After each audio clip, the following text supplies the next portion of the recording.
Oh, hello everybody. Welcome to another Wild Portishead Live. How exciting, Chris. Good evening. Good evening. Yes. Let's welcome straight away. We've got Mr. Ian Parsons. Ian's going to stay with us all the way through. Yeah, brilliant. Absolutely brilliant. Thanks for joining us tonight, Ian. We've got some news to cover first of all. So, Chris, the good news is next week, fingers crossed, we'll be getting the Swift boxes up down at the Folk Hall. Just in time. Hooray! Just in time. We have been liaising with Portishead Town Council, who have been, got to say, they have been very, very helpful. And it's their contractor, Jones, is going to be putting up scaffolding so that we can get the Swift boxes exactly where we want them to be. So, yeah, we will be doing some reportage from the Folk Hall next week as the boxes go up. So, excellent. I think we've got a couple of other locations in the high street that we're going to have boxes, and I think that is a nice way to complete phase one. Yeah. If everybody recalls, is along the high street. Then phase two goes. If you imagine the high street is, where am I there? Middle of the screen. It's a straight line, as it really is. And then either side, we've got, for instance, Slade Road, which will run parallel to the high street. We can look at those houses as well, because traditionally, all the properties that we're looking at would have had Swifts, and now haven't. So we're looking at those, but we're not going to shy away from, as we enter from stage 2 to stage 3 of this project, we're not going to shy away from new builds. So we'll look at new builds, look at how we can then get the population to start actually spreading. And of course, all the while this is going on, we're going to be doing a big push, aren't we, Jonathan, on how to make your garden better for all wildlife. Yep. No, absolutely. The other thing that we're going to be doing is we're installing two boxes at the Folk Hall. One will be tied in with the Wi-Fi. It's got a camera built into it. So that one will be tied to their Wi-Fi. So anybody down, I'm hoping we can then stream it through onto their website. Yep. So that there is a constant stream there. But anybody down there will be able to pick up the Wi-Fi signal and log into the boxes. What that does mean is, thanks to the generosity of the crowdfunding, all the people that chipped into crowdfund this, we have a spare camera box and a spare standard box as well. So those will be the ones that we will be installing in the high street, fingers crossed. And beyond that, yes, let's move on to phase 2. So exciting times, Chris. It is, and I think what's really good about it is that once again, what we've done is not put onus on the council. We've not asked the council for anything. We've done it. We've got the equipment, as in i.e. boxes, through crowdfunding. But actually, we've gone to the council to say, well, your building's ideal. Can we use your building? Yeah. And I think it's especially pertinent to point out in the hall. They'll be able to, if we get any success at all. No guarantee of success first year, but we'll give it a try. I'm contacting the local Cubs and Scouts. They want to come out and do some playing, and what they do is they'll be playing Swift calls near where the boxes are. And the idea is that if the Swifts are going overhead, they'll I'll come in down and have a look at this one. So, but I should be working with them on that. Yeah, no. And again, big shout out to Portishead Town Council and DR Jones, who will be putting up the scaffolding. Yes. I must, for those who worry, what's this costing us? It's not costing anybody anything. This has all been privately funded and crowdfunded and everything. So there we go. Right, Chris, would you like to introduce our guest again? Well, here he is, Mr. Ian Parsons. Hello. Ian is he's a famous author, isn't he? Now, loads of books out there. But he's also a great tree expert. If you've got a question about trees, go and see Ian. If not, go and buy one of his books. Absolutely full of information. But the reason we've got Ian on tonight is that basically, and for me, this came out of the blue completely. So we have the prospect of, and I'm reading this off of the government's own news release. It basically says Western Forest will cover 2,500 hectares across Wiltshire, Gloucestershire, Somerset, and Bristol, and that will be 20 million new trees planted, new forest planted by 2050. And my first thought was, if you're following me on Facebook, you will have seen my opinion. I put it up there straight away. But my first thought was, oh no, not again. Oh. Ooh. Ian, over to you, my friend. Well, yes. I mean, it prompted me to ask the question, where are the trees coming from? And then that led to me asking, basically, what is the environmental and carbon cost of a scheme such as this? It's something that people don't even consider. You know, we think automatically that these large-scale planting schemes are a good thing, but we never question anything. I mean, the scary thing, looking into it, the scary thing is the likelihood is any trees going to the ground this year will be grown in peat compost. Now, the extraction of peat is a massive contributor to to CO2 gas, carbon dioxide being released into the atmosphere. Peat bogs are a carbon sink, but when we extract the peat, they become a carbon source. It's a major problem of carbon release. And yet we're doing that to make compost, to then grow trees in, which we're then planting to say that we're offsetting carbon emissions. And I mean, it is funny, but it's not funny really, because it's just bloody stupid. And it's shameful that it's happening, and it's been happening for years, for decades. And we've known for a very long time that the extraction of peat is very, very harmful. It contributes massively to CO2 release. And yet we're doing it to grow trees that we say are going to help us mitigate the climate crisis. I mean, it's nonsense, but it is shameful. And yet no one is asking the question, why are we doing this? What is the carbon cost? And when I ask it, I get pushback. I get people saying, well, you're just asking tricky questions. You're being negative. It's not. That's exactly what I get. Yeah. It's being positive. It's about to think, if we're thinking this is the right thing to do, don't we need to make sure it's the right thing to do? Because the obvious question is, how long are those trees going to have to be in the ground before they offset their own carbon cost of steam, before they can start offsetting any other carbon cost? Is it only a few months? Is it a year, 2 years, 5 years, 10 years? We don't know, and we won't know because people are scared to ask that question. I liken this, Ian, to somebody deciding that we've got to level and flatten Glastonbury Tor so that we can build the Protect Glastonbury Tor Visitors Centre. Exactly yeah. On paper, it looks, let's plant trees. It sounds like it's good news, but when you get into the detail, well, this is what we'll do tonight. We'll get into the details of it. Yeah, because I know that the other thing that Ian, I'm going to use Ian's words here. The other thing that Ian actually points out the fact is that not only have you got the peat issue, but then you've got the plastic issue, then you've got the stakes that hold the plastic up. Where have they come from? So Ian, back to you. Well, I mean, this is it, isn't it? If I mean, when I mentioned on social media about 20 million trees being planted, I was told that I was wrong.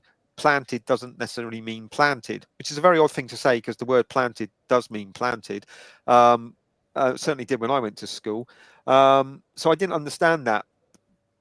But if we're going to plant 20 million trees and we're going to use 20 million stakes, and the photos that the press release put out had pictures of tubes and stakes in fields, surrounded, by the way, by trees that would have provided a natural tree source if they'd have been allowed to do so.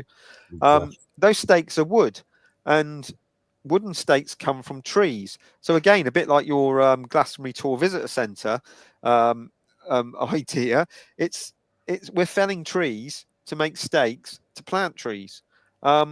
Again, I don't understand that. But also, what you also have to understand with timber is that we are not sustainable in our timber usage in Britain. We import over 80% of all our timber. So the likelihood is those timber stakes are originating from abroad. And if there's 20 million of them, that's a lot of timber that we're importing.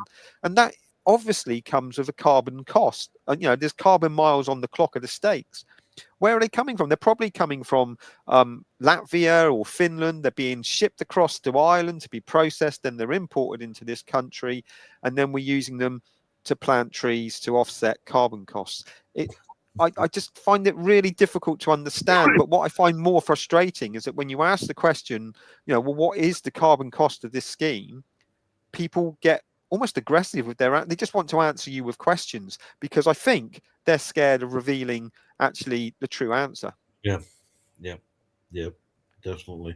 The other side to this also is the wildlife angle, because it clearly states in that press release not only the bits that you've been covering, the climate change issue, but there's also nature recovery. And I'll go back to what I wrote about in that newly published book, the Great Misconceptions of Rewilding, and that is It's a good book. Yeah, it is. It is. People should buy it. And that's the fact of celebrating natural succession. And the thing is that if we're going to plant all 20 million trees, and you're going to show us pictures, Jonathan just put one up just now, where it was quite clear there was somebody celebrating all the trees had gone in, and surrounding her looked like a woodland, an established woodland. I mean, good grief. You know, are we going to bypass nature? Are we going to bypass 350 million years of nature just so it's a vanity project at the end of the day? It's an amenity woodland, and if that's what they want, then that's great. But that's costing the taxpayer an awful lot of money with these grants. There's a cheaper way to do it. Nature does not cost the earth. And we should never forget that scrub is such a vitally important habitat for things like dormice, for nightingales, for a whole host of different species. And by bypassing that, you're not helping nature. Nature recovery shouldn't just be about a finished product. It should be about the stages to that, because all of those stages are very good for wildlife. And scrub is one of the best wildlife habitats in this country. And it's trees, as you will rightly tell us, it's the growing trees natural tree guard. Yeah, and also certain trees like birches, for example, are called pioneer species for a very good reason. They are pioneers. They get onto soils and they help actually develop those soils so that they can support other tree species to grow. And it's all part of the natural process. That's what succession is. It's a process of moving from one stage to another, and the different tree species benefit at different stages. So your birches come in, they help break up the soil, they put nutrients back into the soil, the fungal webs start to develop, and it just creates the conditions for other trees, bigger trees, more secondary stage trees, if you like, to be able to develop in. If we try and bypass that, we're actually trying to cheat nature. Nature has evolved over millions and millions of years, and we've just got this very arrogant idea that we can do it better than nature, which just doesn't make sense, because let's face it, look at the world, look at what we do. Most of it's appalling for nature. Yeah, definitely. Jonathan, do you want to cut in on this one? Well, I'm just trying to find some images from a walk that I do from Congsbury to Rington, and in the 3 or 4 years that I've been doing this walk with my friend Alan, aka Reg, we've walked past a plantation where trees have been planted, but in the 3 years we've been doing the walk, they've they haven't established at all. They've barely got out of their plastic sleeves. I'm just trying to find the picture because I don't want to be negative about something somebody has done, and what they have done is they have planted a lot of trees, but it's really not. It doesn't seem to be going anywhere at the moment. No, I've just found the picture. I'm just gonna bounce it onto my iPhone, onto the MacBook here. But yeah, there we go. So I can bring this image up here. Like I say, is I'm not knocking what they are trying to do. So I'm just trying to share the image here. Here we go. I'm not knocking what they're trying to do, but yeah, it has been like that for the best part of 3 or 4 years now. Nothing seems to be breaking out of all those sleeves. And yet, if you look on the left-hand side, you can see the hedgerows breaking out, scrubbing up a little bit, and that's where the woodland will come from. And that doesn't cost money. It doesn't mean that it doesn't mean that those tubes and the wooden stakes have to be made. I mean, that's the other thing. The tubes, I know most of them now have steered away from being completely plastic, but are they 100% plastic free? But whatever they're made of, they're still being made. And when you make something, there's a carbon cost to that. And what are they being made of? And what is the process to make the constituents that go into those tubes? Where do those constituents come from? Are we shipping them in from the other side of the world? Where are the tubes themselves being made? All these are questions that we should be looking at. I don't understand how we can call a scheme carbon offsetting if we don't know what the carbon cost of that scheme is in the first place. That doesn't make sense. And someone said, oh, well, it's just investment in the future. Well, I'm sorry, but investors, good investors, know how much their investment is costing. And these people don't. And also, we must always remember that investments can go down as well as up. We don't know if those investments will pay out. Then I looked at some of the failure rates for schemes, Ian. I was absolutely gobsmacked. So on a human planted scheme compared to natural regeneration, you were looking at a human planted scheme failure rate of sometimes, well, between 49 and 70% failure. Wow. But you had horror stories of 90%, 95%. And those were basically because the trees were never looked after. The project, and I mean, these are things I looked at. I did some very quick research on it, and I looked at some projects which had been grant aided. They were for 3 years. They got the trees in. They didn't need to do anything else. They pulled out, and the rest of the information came from the general public who went to see it. Nobody looked after it. 3 years, the project was gone. There was no more money left. The tube stayed on the trees, and the trees that did get away were embedded with the plastic guards because it was a done project. But the failure rate on that particular one was between 75 and 80% trees. Yeah. I mean, you only have to look at the weather we've had over the last few weeks. You know, we were talking about it earlier. It's been so dry, and when you're putting trees in where there's no established ground cover, no development of scrub, no water retaining plants, no water retaining soil structure, they're always going to struggle.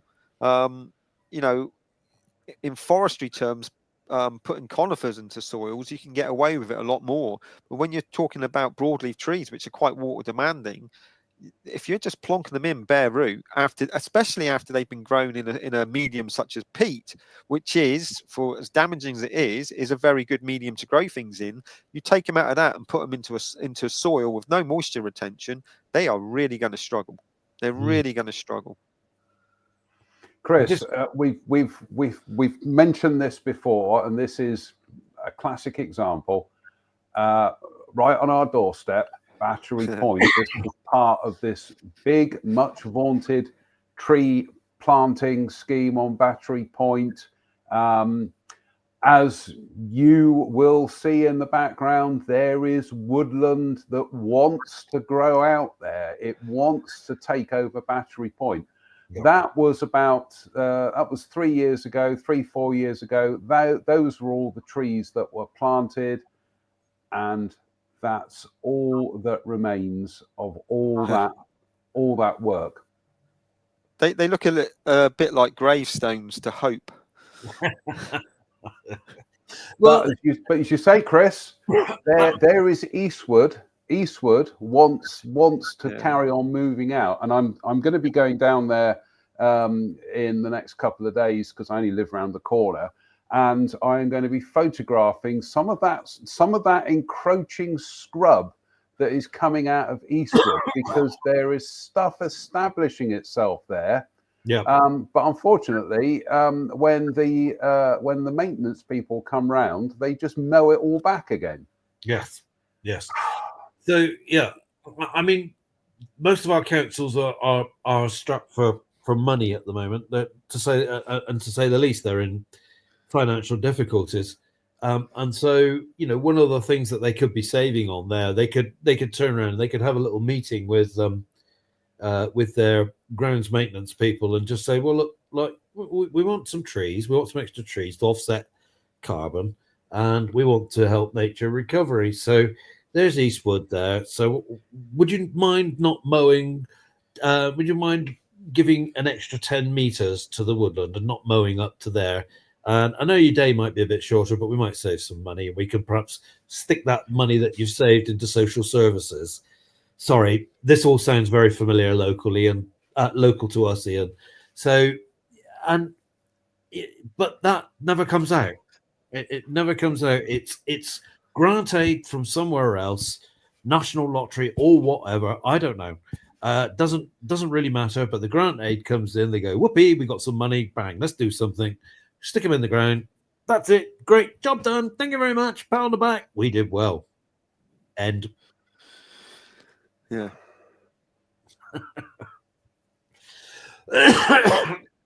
Well, you Chris, say it's local to you. Sorry, I was just to say you say it's local. You say it's local to you, but it's something that's repeated across the country. All over the country. Yeah, I'm sure. I'm sure you've seen it down in Devon as well. But I mean, the thing in Devon that really got me was there was last time we were in Dartmoor, we were in the middle of a woodland. We're in the middle of a deciduous woodland. I won't say where. I'm not trying to embarrass anybody at all. But we were in the middle of the woodland, and there was a tree planting scheme. Yeah. They'll laugh about it. I mean, you know, tree planting can be a very good thing to do. And, you know, if you're trying to encourage certain species of tree, and obviously, as you have in Portishead and we have in Devon, there are endemic tree species that maybe it's a good thing to try and encourage on into a woodland. But we shouldn't go to it as our first port of call whenever we want to establish a woodland. We should look at the option of natural regeneration, and there will be sites maybe in urban areas where that's not suitable. And you know, getting people to buy into tree planting schemes can be a good thing. You know, you're involving the community. People love doing it. They feel like they're achieving something. Absolutely. And that, you know, we shouldn't forget that. But they should also be told what the environmental and carbon cost of that scheme is. And then they can make their own decision as to actually, would it be better to not do this? Would it be better to allow this to develop naturally? And let's see what happens over time. And that's that time is always the natural process that everybody forgets. You know, we want these things instantly. We want the click a mouse and we expect it to be delivered the next day. And that's the way our society has gone. And when I say things like that, people say, oh yeah, but we're in a climate crisis. We have no time. Well, I'm sorry, planting trees isn't the answer to the climate crisis. Curtailing our carbon emissions immediately is the answer to the carbon crisis. Somewhere along the line, we've been hoodwinked into thinking that the way of solving the climate crisis is to plant trees. It isn't. Trees do absorb carbon, but they take time to do it. We should be cutting carbon emissions now. Heathrow Airport closing the other week. Well, a radical government might say, I'll tell you what, we're going to close our airports 1 day a week from now on. It would hit the economy, but it would cut our carbon emissions. That would be taking emergency action for a climate emergency. Planting trees is not emergency action. And if you think back to the 2019 election when Boris Johnson won it, all of the party leaders were very, very keen to tell you how many millions of trees they were going to be planting if they got elected, because it was going to help the climate crisis. Not one of them said they were going to be cutting carbon emissions from day one. Not one of them said that. They kept saying that we're going to plant trees instead. And you wonder why they're planting that seed in people's heads. You wonder why they're diverting away from the fact that it's carbon emissions that are causing the climate crisis and getting us to think that the best way of doing it is to plant some trees. It moves it away from all these, new airport runways being open. I see Luton's getting approval for another runway, all these things happening. And people think, oh, we can plant trees, that will save the planet. No, what we need to do is curtail our carbon emissions. And the people that have planted the seed of us thinking that planting trees is the solution tend to be people with vested interests, like politicians who don't want to damage the economy by proposing significant economic cuts to our society by closing airports for a day a week or other such things. And that's what we've all been tricked into thinking, that planting trees is the solution to the climate crisis. It isn't. Cutting carbon emissions right now is the solution. We've got a good comment here from Owen Jones, who says, I don't think the companies paying for this tree planting care if the trees grow or not, as they just want to show they have done something to offset their carbon footprint. I think Owen raises a very good point there. I think there is a lot of tokenism in this. It's, look, we're doing something. Aren't we good? And it's just like, yeah, but what are you actually doing? As Ian says, it seems to be very, sometimes it can be very smug and self-congratulatory that, oh, we're planting trees, right? And yeah. And where have those trees come from? And and if you ask that, people say, oh, well, they're sourced from a local nursery.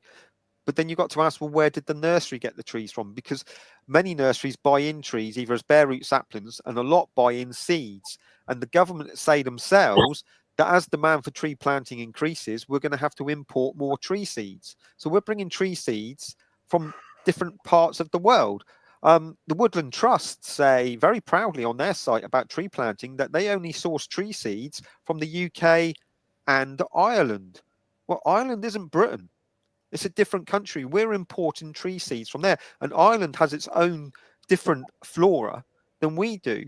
Local trees for local soils is a good slogan. And if we're importing these seeds, you're already adding carbon costs to the scheme right from the word go, but also you're bringing in genotypes of trees that aren't native to this particular area. Your soils are very different to the soils down by me. Different trees will be adapted in different ways to growing in them, and we're at risk of making a homogenized woodland. I put my hand up. I worked for the Forestry Commission for 20 years, and the Forestry Commission has been heavily criticised for monocultural woodlands.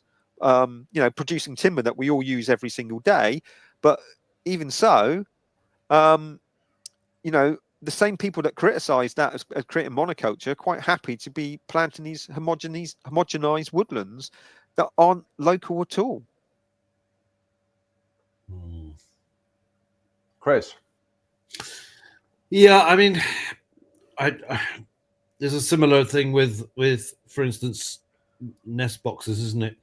So, walking through a woodland and you find lots and lots of nest boxes. Let's say, for instance, you've got some nest boxes for tree creepers, but if the woodland hasn't got the insects, the tree creeper can't eat the box. Well, it's that adage, isn't it, about providing bed and board? Yes. If you're going to provide accommodation, you need to provide dinner as well. Exactly. I still think the big thing for me, the big standout for me, is the nature recovery thing. I mean, and I hear what Ian's saying, and That's very, very strong. But the nature recovery thing for me is strong as well. And that's because I don't think tree and for those people watching this, I think you'll quickly establish that Jonathan, Ian, and myself, we're not against tree planting. No. Get that straight away. What we're basically talking about here is what we don't want to be done is had the wool pulled over our eyes that so many millions of trees planted, costing our taxpayers a lot of money, is the answer to the problem. It ain't. So and the bit where nature recovery comes into it. I mean, I've got a piece of ground quite close to where I live here, where I've been studying it for a number of years and watching the different species at the different stages that come in and go. So you've got to be able to accept that, for example, the transition from long grass to scrub, there are certain species which will be within that environment. And then as the scrub becomes established and more mature, they're gone. They're out of it. They've moved on.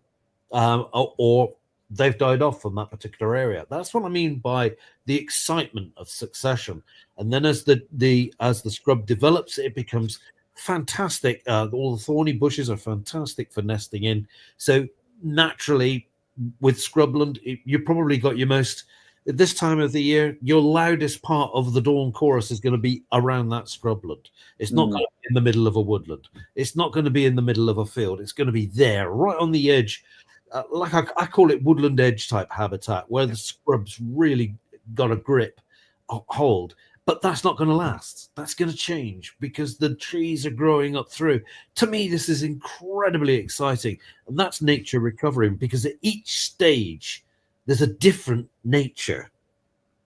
And each part of that is as important as everything else. You know, nothing is out of it, so to speak. Sorry, Ian. And that's what I was just going to say. Also, at every stage as well, it's absorbing carbon.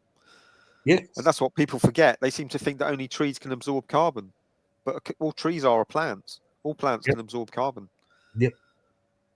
Well, Chris, that was one of the things that we were talking about a few years ago, was getting more hedgerow in the town, because you made the observation that walking around with your kids, and your kids being at kind of exhaust height, is just how horrible it is, you know, in terms of the amount of pollution in the town.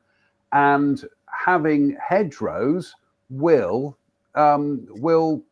do something. You know, they're not going to solve the problem of pollution in the town, but they are going to put something back. They'll put back more than is being taken away. Let's put it that way. Yeah, there's the double whammy. I mean, obviously you'll get some pollution which is absorbed, and hopefully you're getting the amazing byproduct from that. But at the same time, if you've got the correct scrub there, in other words, you haven't bought it from the local gardening centre. So if you've got nice, thick, thorny scrub, you also have increased your urban wildlife base in any case at the same time. So you've done two things at once, a bit like what Ian was saying there about the climate change side of things. Well, along those thick roads, and I believe it was the A4 in London, where London University did quite a lot of work on this, and how much pollutant is absorbed from the road by vegetation. It was very strong wherever the hedgerows were, or the hedges were thick. It was also very good where you had good tree cover, but the amount of tree cover was absolutely critical, because what you could get if there was too much tree cover, you get a bounce down. So basically the fumes go up and bounce straight back down again. So if the trees were planned correctly, so the important thing was the trees still had to be there, then you had a lot more of an absorbing effect from those trees. So yeah, absolutely. These in urban that we should be doing, Ian. Yeah, I mean, in urban areas, they're the areas that we should be targeting for planting, because the trees are going to need to be planted in those areas. So why not? If we want to spend millions of pounds on trees, let's make our cities, let's make our towns, let's make our villages, let's make them greener places by planting trees. They help with pollution. They cut down on dust massively as well. There's been lots of research done on how much dust a tree will take out of the atmosphere. They're also very good at cooling the atmosphere. There's been research done in America showing that trees planted close to buildings reduces the need for air conditioning units to be turned on all the time. I mean, there's so many benefits. So yeah, plant trees. I'm not against planting trees. People think I am. I'm not. I spent 20 years earning an income from the biggest tree planting organization in Britain, for Christ's sake. So we can plant trees, but we need to think about the costs of doing that. And I mean the environmental and carbon costs. And if we can make sure that those costs are kept to an absolute minimum, there's no reason why we shouldn't be planting trees, but we need to be planting them in areas where natural succession isn't going to happen, like town centres, like alongside busy main roads. Yeah. We shouldn't be targeting these, I don't know if you've got the photo I sent you today, Jonathan, of that scheme. You look at the photo and you look all the way around the photo is natural seed producing woodland. And instead, they've plonked in plastic tubes or whatever it's made of, and complete with wooden stakes, and they've called it a carbon offsetting scheme. And no one can tell me actually how much that scheme cost in terms of carbon in the first place. So how can it be offsetting any carbon? How can we be sure it is if we don't know how much carbon it needs to offset to be carbon neutral to begin with? Yeah, I'm just having a look. I'm just going through my emails at the moment, Ian. Did you send it to me or did you send it to the Wild Portishead one? Wild Portishead. I replied. You sent me the link, and I replied. I got you. I got you. Yep. Yes. 2 attachments. Here we go. As we say, bear with. Right, here we go. Here is Ian's photograph. Sorry, Ian. That's all right. Completely. I have been head down working today. So here we go. Ian's photograph. Whirly wheel here. I know it's exciting stuff, Chris. Oh, there we go. Yeah, there we go. So I mean, look at that. Look at what's around it. Yeah. How can anyone say, oh, natural regeneration doesn't work because there's no seed source? There is a seed source all the way around that. The hedgerows would love to break out, just like you were showing at Battery Point, and instead they've decided to do that. And it's I don't know. I don't understand it. Well, maybe it's because they can get grant aid for it. Oh, this was purely about carbon offsetting. There was a major infrastructure development down here, the building of a train station, and to offset the carbon costs of that, they decided to plant up areas with those trees wherever they've come from. I don't know. There's no clarity in what the carbon cost of those trees are or the carbon cost of the entire scheme. And people have said to me, oh yeah, but you can't work it out. And it's like, sorry, if you can work out what the carbon cost is of a major infrastructure project, then surely you can work out the carbon cost of planting some trees. How can you do it for something and not for the other? There's just people dodging the question. They don't want to answer it. They'd rather come back with other questions. And as I said recently, it's the sort of thing you expect politicians to do when they don't want to answer a question. But I find it quite saddening that people that call themselves conservationists and environmentalists are also dodging questions because they don't want to answer them. I mean, maybe they can't answer them, and that's fine. If you don't know the answer to a question, just say so. No one knows all the answers. I mean, I don't, So you just say, I don't know, but that's a good question. But to come back and deliberately try and avoid answering the question, I just find it saddening from people that say they're conservationists and environmentalists. We should be aware that what we're doing can have significant carbon cost. And we should surely want to know that what we're doing is the right thing. History is littered with people thinking what they were doing was the right thing, and it's turned out to be disastrous. You only have to go back to the 50s. Everyone thought Dieldrin and DDT and Aldrin and all the rest of it were good things. But because nobody was questioning the exact cost of these things, we cause problems. And I'm not saying tree planting is anyway like the pesticides, but we don't know what it's actually costing us to put these massive tree planting schemes into place. And surely these schemes take a lot of planning. They're not just thought up over a pint in the pub. They take a lot of planning. So build into that planning how much it actually costs environmentally and carbon costs before we move forward with it. Because if it's showing that those trees are going to have to be in the ground for a significant period of time to offset their own carbon cost, then perhaps we have to look at other options like natural regeneration. Are we not getting to the point of the problem here? The reason why tree planting, human tree planting, let me call it that, is always seen as the first option. It's money. It definitely is. I mean, you mentioned that book, Great Misconceptions. I'll mention it again. Published by Whittles and out now at all good bookshops. In my chapter in that, I talk about how a lot of these NGOs, non-government organisations, they need to chase funding. They are businesses and they need to chase funding, and they get funding for planting up. If someone says to them, "Oh, we want to create a woodland, how can we do it? We want to involve you." They know they will get funding if they implement a tree planting scheme. But if they just tell the person, "Oh, just leave it be, let it develop," you'll find that it will start scrubbing up, and leave it for 3 or 4 years, and we'll see what we've got then. They don't get a penny for that. So, the money talks, and you can't. People have to earn money. People need to pay bills. We all have to do that. But sometimes money can cloud judgment and it can influence decisions.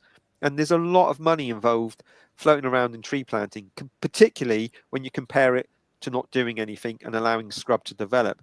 You were saying the example of Battery Point, the council someone would have spent money planting those trees. Someone would have been paid to plant those trees.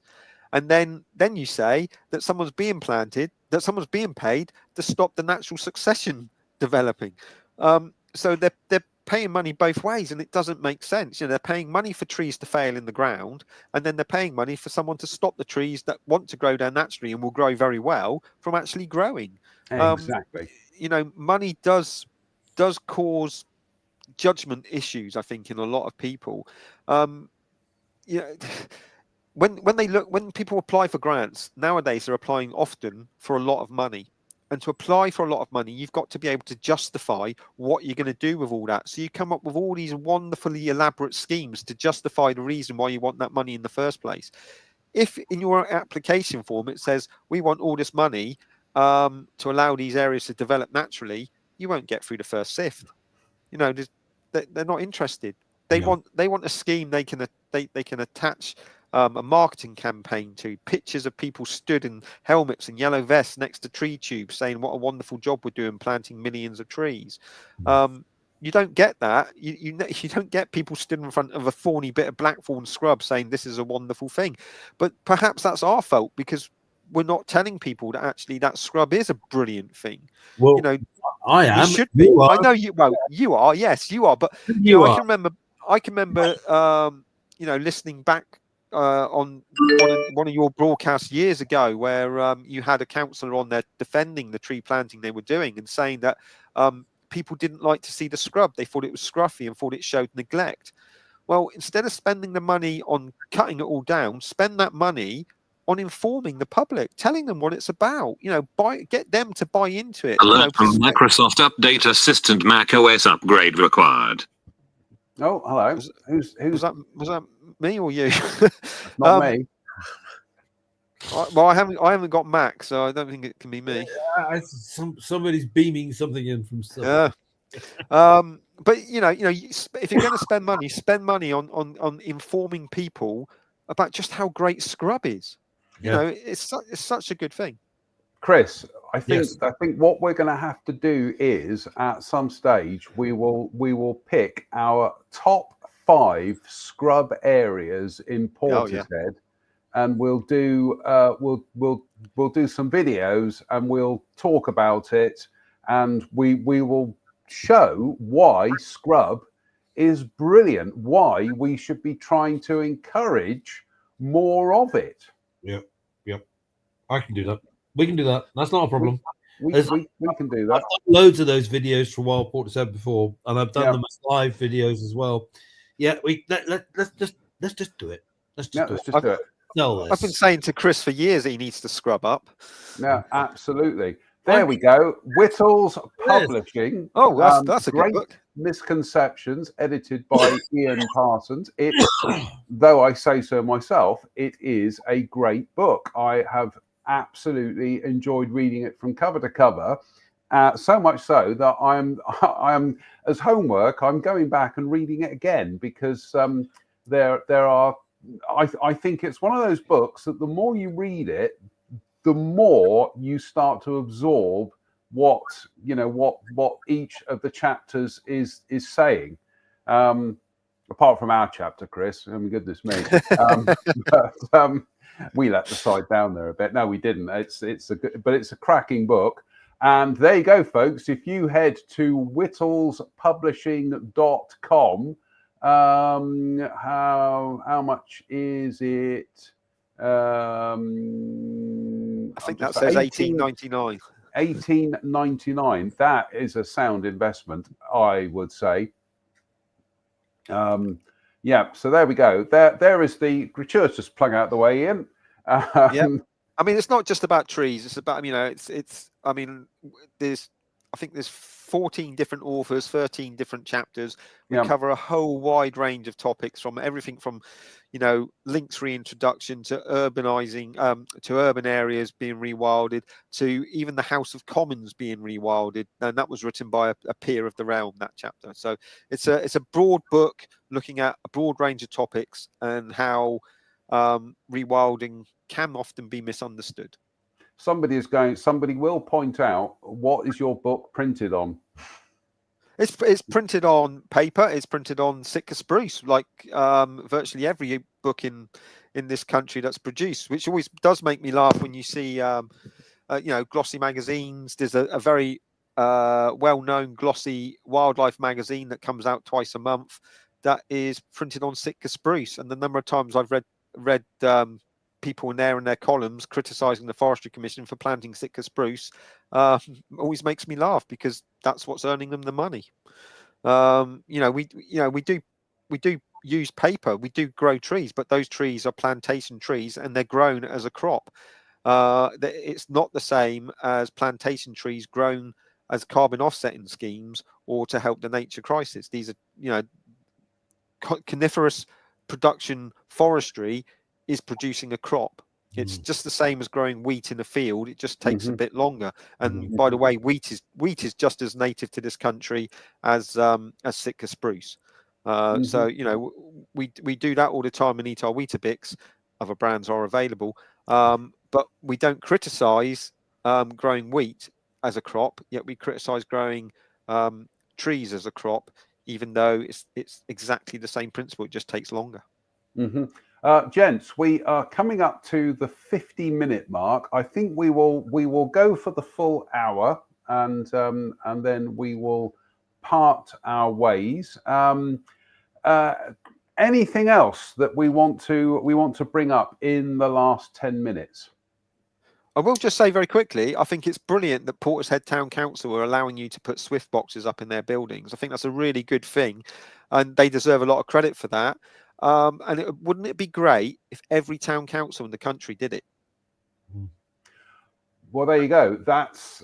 Perhaps this is something we can initiate as a groundbreaking initiative, potentially. That would be good. I am very keen on the engagement part of having the cameras, because I think that's something that it draws the public in, and it also means we can keep an eye on what's going on as well. We're able to do detailed monitoring, but I think it's an important part of engagement.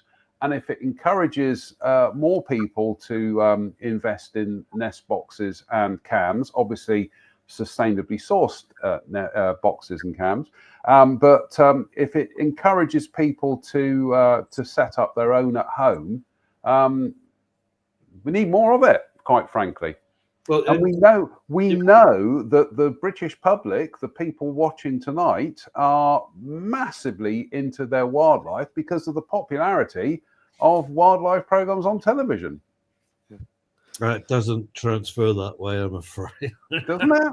No, I don't think it does. No, I call me cynic, but yeah, I mean, basically, if you think about it, we've got some land which is potentially threatened with development here. Mm-hmm. The way in which the amount of people now who are thinking about wildlife and thinking about nature is it's very good. It's very good. But are those people then recreating that environment within their gardens? Or are they still demanding to cut the lawn? Or are they still demanding to cut the hedge, even though it's the breeding season? You know, these are these are points which I think are fundamentally important. And I think, as you said in your chapter, Ian, correct me if I'm wrong, if I get this quote wrong, the bit we really need to rewild is the bit between our ears. Absolutely. Absolutely. And that's the bit that we haven't done. So it's fine. I think it's fine watching programs on the television about nature and going, yeah, great, yeah. But when it's over, it's can you put the kettle on? Yeah. Chris, talking of mowing, shall we end the show tonight with talking about on a downer? No, not so much on a downer. Shall we talk about the? Shall we mention the mining bees? Well, we can. Yes, the mining bees have the yellow leg mining bees have been there this year, and we had quite a good collaboration with. Basically, what we have to do is, because the mining bees are very, very small, what they have to do is to be able to, even on a cold air day, still get it to the flowers. So the type of flowers that they're going for are things like lesser celandine, are going for dandelion, they're going for common daisy as well. But there are daffodils planted, but they can't get up to them because they're too high, the air is too cold. So we put a plea out through, because notoriously these verges get cut by the council very early. So we put a plea out through our district council. My district councillor here, Councillor Burden, he got in contact with North Somerset Council to just hold off on the cut until obviously the spring has finished. And then obviously they'll be free to cut because the mining bees will have had their first and second aggregation by then. So things should be pretty much okay. Now, anybody that knows this particular grass verge, it doesn't impede the footpath. The grass would need to be 6 foot long for it to impede. There we go there. And what you're looking at there is we got assurances from the council that they wouldn't cut. And unfortunately, they have taken a wedge out. You can see it there. There wasn't a need to cut this, and it has been cut. So we've lost a proportion of our daisy, dandelion, and lesser celandine there. So it's not completely ruined. I'm not saying that. No. I am not here shouting at North Somerset Council because there is proportions of it still left. I'm just saying there are still flowers there, so there is. All I'm saying is this did not need to be done.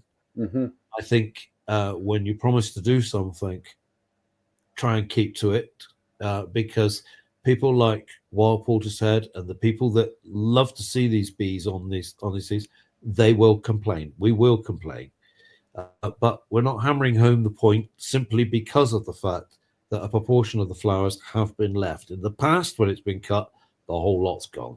But it's just that it's unnecessary. We've had the dialogue with the district council so they are aware that we have said, can you please hold off doing any mowing on here? They've still done it. Yep. I think if you want me to be, slightly more aggressive, I would turn around and say straight away, because we're going through a cash crisis, we're going through, the council constantly tell us they haven't got enough funds for resources. And I'm just look at this and you go, well, you didn't need to spend taxpayers' hard-earned money on something you agreed not to cut. Mm-hmm. We are going to be chasing up North Somerset Council on this, and fingers crossed, we'll hopefully get a response out of them by the time we get our next live show. In the meantime, we will be absolutely making it clear to them, no more cuts, please. Just let it, give the bees a chance, for goodness sake. Well, exactly. But fingers crossed, Chris. What does Ian think about all that? Bring Ian in. Yeah, Ian.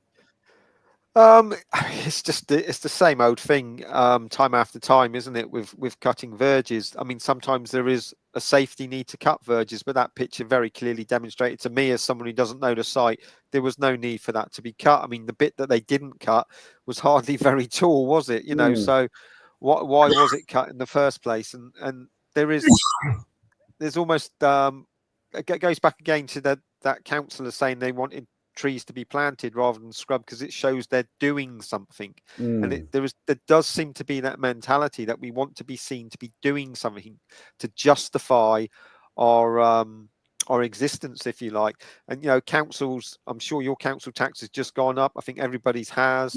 And people demanding, well, what do we get from it? And I sometimes think the council think, oh, we've got to do something to show that actually we're justified in putting the council tax up. But it doesn't necessarily mean they're doing the right thing when they do it. And you know, there's plenty more money that there's plenty more expenditure that could be done on much better projects than mowing a verge that doesn't need to be mown. At least they only mowed half of it. I mean, you know, that's an improvement at least, but it didn't appear to me to be any need for that to be mown. No. Gents, we have reached, we are just about to reach the hour mark. Before we go, I am just going to share my trail. Oh, we've got a comment. I'm just going to, before I share my trail cam, we're just going to read the comment.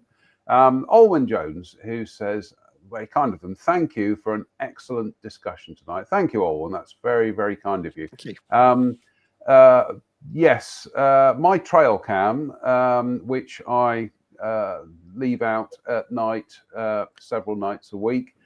This was the other night. Oh, nice. Or the other morning, I should say. That is 25 minutes past midnight on the 3rd of April. I will be sharing the rest of that. I will be sharing more video footage of badgers, because I've got badgers in the garden again. So they've come back. They've all woken up. So I've in the last week to 10 days, I've had badgers. I have had a fox. Won't be long until the hedgehogs start waking up, will it, Chris? No, they should be awake by now. Mm-hmm. Yeah. That's it. We've just literally punched through the hour mark. So I just want to say a big thank you to Ian Parsons for joining us this evening. Ian, you are always welcome on this show to talk about whatever you want to talk about. Okay, well, I'd like to say thanks for inviting me again, and and good luck with the Swift boxes this week. Thank you very much. Big thank you to Chris. Like I say, we will be updating you in the next week once we get the Swift boxes up. So we will be putting stuff on social media. So keep them peeled. Until the next time, we'll try and do another show soon, won't we, Chris? Yeah, we should do. Yeah, we should do. Yeah. Until the next time, thank you for watching, everybody. Stay safe, stay out of trouble, and we'll see you very, very soon. Bye-bye, everybody. Bye-bye.